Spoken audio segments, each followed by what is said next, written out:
स्कंद पुराणांतर्गत कार्तिक मास महात्म्य।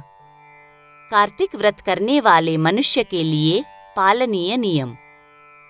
ब्रह्मा जी नारद जी से कहते हैं कि व्रत करने वाले पुरुष को उचित है कि वह सदा एक पहर रात बाकी रहते ही सोकर उठ जाए, फिर नाना प्रकार के स्तोत्रों द्वारा भगवान विष्णु की स्तुति करके दिन के कार्य का विचार करे। गांव से नैऋत्य कोण में जाकर विधि पूर्वक मलमूत्र का त्याग करे। यज्ञोपवीत को दाहिने कान पर रखकर उत्तराभिमुख होकर बैठे। पृथ्वी पर तिनका बिछा दे और अपने मस्तक को वस्त्र से भली भांति ढक ले। मुख पर भी वस्त्र लपेट ले। अकेला रहे तथा साथ जल से भरा हुआ पात्र रखे। इस प्रकार दिन में मलमूत्र का त्याग करे। यदि रात में करना हो तो दक्षिण दिशा की ओर मुंह करके बैठे। मल त्याग के पश्चात 5 या 7 बार मिट्टी लगाकर धोवे। बाएं हाथ में 10 बार मिट्टी लगावे। फिर दोनों हाथों में 7 बार और दोनों पैरों में 3 बार मिट्टी लगानी चाहिए। यह गृहस्थ के लिए शौच का नियम बताया है। ब्रह्मचारी के लिए इससे दुगुना, वानप्रस्थ के लिए 3 गुना और सन्यासी के लिए 4 गुना शौच कहा गया है। यह दिन में शौच का नियम है। रात में इससे आधा ही पालन करे। यात्रा में गए हुए मनुष्य के लिए उससे भी आधे शौच का विधान है तथा स्त्रियों और शूद्रों के लिए उससे भी आधा शौच बताया गया है। शौच कर्म से हीन पुरुष की समस्त क्रियाएं निष्फल होती है। तदनंतर दांत और जिह्वा की शुद्धि के लिए वृक्ष के पास जाकर यह मंत्र पढ़े। आयुर्बलम यशो वर्चः प्रजा पशुवसूनि च ब्रह्म प्रज्ञां च मेधां च त्वं नो देहि वनस्पते। अर्थात हे वनस्पति, आप मुझे आयु, बल, यश, तेज, संतति, पशु, धन, वैदिक ज्ञान, प्रज्ञा और धारणा शक्ति प्रदान करे। ऐसा कहकर वृक्ष से 12 अंगुल की दांतन ले। दूध वाले वृक्षों से दांतन नहीं लेनी चाहिए। इसी प्रकार कपास, कांटेदार वृक्ष तथा जले हुए पेड़ से भी दातन नहीं लेना चाहिए।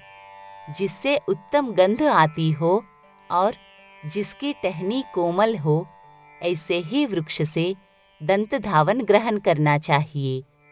उपवास के दिन नवमी और षष्ठी तिथि को, श्राद्ध के दिन रविवार को, ग्रहण में प्रतिपदा को तथा अमावास्या को भी काष्ठ से दातन नहीं करनी चाहिए। जिस दिन दातन का विधान नहीं है उस दिन 12 कुल्ले कर लेने चाहिए।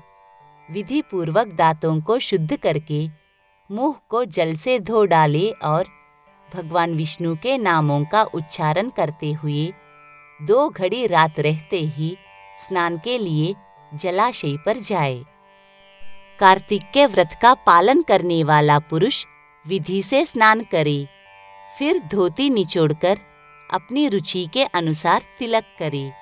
तत्पश्चात अपनी शाखा के अनुकूल आहनिक सूत्र की बताई हुई पद्धति से संध्योपासन करे। जब तक सूर्योदय न हो जाए तब तक गायत्री मंत्र का जप करता रहे। यह रात्रि के अंत का कृत्य बताया गया है। अब दिन का कार्य बताया जाता है। संध्योपासना के अंत में विष्णु सहस्त्रनाम आदि का पाठ करे। फिर देवालय में आकर पूजन प्रारंभ करे। भगवत संबंधी पदों के गान, कीर्तन और नृत्य आदि कार्यों में दिन का प्रथम प्रहर व्यतीत करे। तत्पश्चात आधे पहर तक भली भांति पुराण कथा का श्रवण करे। उसके बाद पुराण वाचने वाले विद्वान की और तुलसी की पूजा करके मध्याह्न का कर्म करने के पश्चात दाल के सिवा शेष अन्न का भोजन करे। बलि वैश्वदेव करके अतिथियों का भोजन कराकर जो मनुष्य स्वयं भोजन करता है, उसका वह भोजन केवल अमृत है। मुख शुद्धि के लिए तीर्थ जल से तुलसी भक्षण करे, फिर शेष दिन सांसारिक व्यवहार में व्यतीत करे। सायंकाल में पुनः भगवान विष्णु के मंदिर में जाए और संध्या करके शक्ति के अनुसार दीपदान करे। भगवान विष्णु को प्रणाम करके उनकी आरती उतारे और स्तोत्र पाठ आदि करते हुए प्रथम प्रहर में जागरण करे। प्रथम प्रहर बीत जाने पर शयन करे। ब्रह्मचर्य व्रत का पालन करे।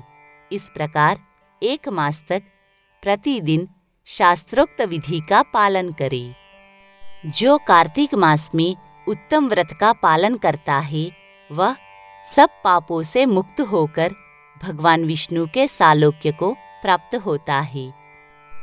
कार्तिक मास आने पर निषिद्ध वस्तुओं का त्याग करना चाहिए। तेल लगाना, परान्न भोजन करना, तेल खाना, जिसमें बहुत से बीज हो ऐसे फलों का सेवन तथा चावल और दाल, ये सभी कार्तिक मास में त्याज्य है।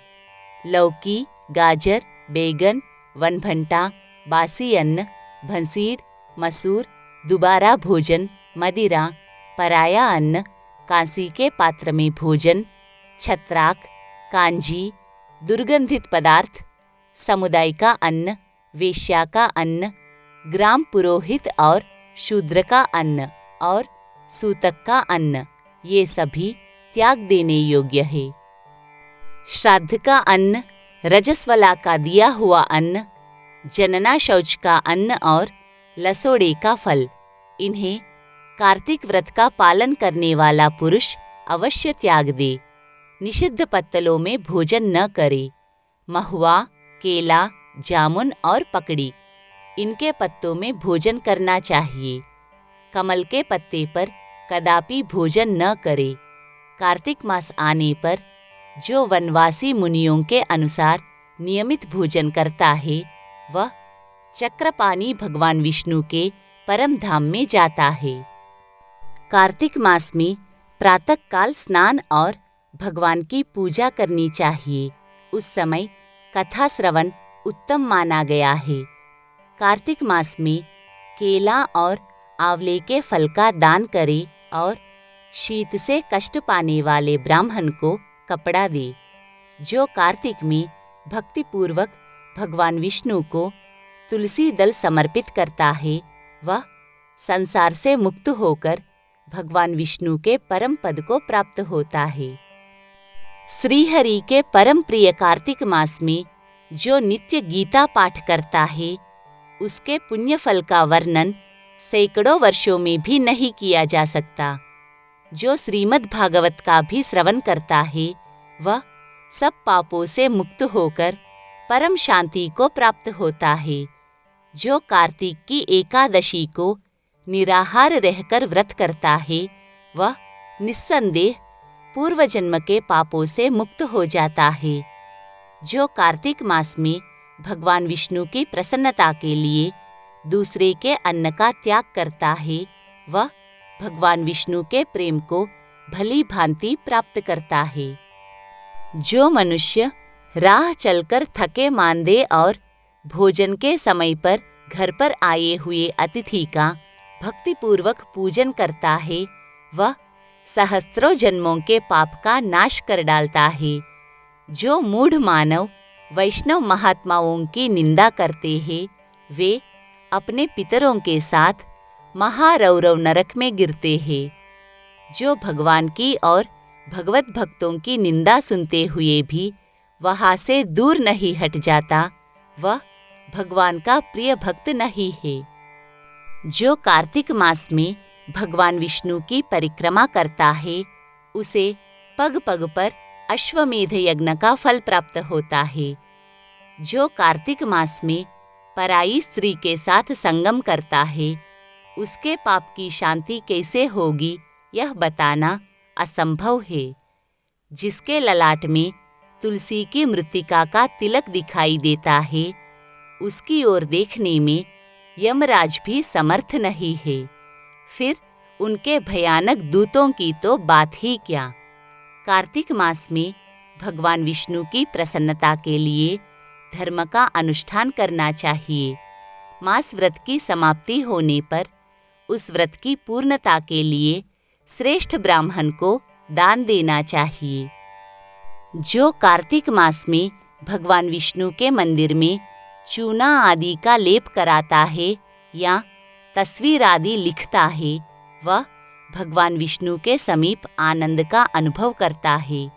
जो ब्राह्मण कार्तिक मास में गभस्तीश्वर के समीप शतरुद्री का जप करता है, उसके मंत्र की सिद्धि होती है। जिन्होंने 3 वर्षों तक काशी में रहकर भक्तिपूर्वक सांगोपांग कार्तिक व्रत का अनुष्ठान किया है, उन्हें संपत्ति, संतति, यश तथा धर्म बुद्धि की प्राप्ति के द्वारा इस लोक में ही उस व्रत का प्रत्यक्ष फल दिखाई देता है। कार्तिक मास में प्याज, श्रृंग, सेज, बेर, राई, नशीली वस्तु, चिवड़ा इन सब का उपयोग न करे। कार्तिक का व्रत करने वाला मनुष्य देवता, वेद, ब्राह्मण, गुरु, गौ, व्रती, स्त्री, राजा और महात्माओं की निंदा ना करे। कार्तिक मास में केवल नरक चतुर्दशी को शरीर में तेल लगाना चाहिए। उसके सिवा और किसी दिन व्रती मनुष्य तेल न लगावे। नालिका, मूली, कुम्हड़ा, कैथ इनका भी त्याग करे। रजस्वला, चांडाल, म्लेच्छ, पतित, व्रतहीन, ब्राह्मण द्वेषी और वेद बहिष्कृत लोगों से व्रती मनुष्य बातचीत न करे।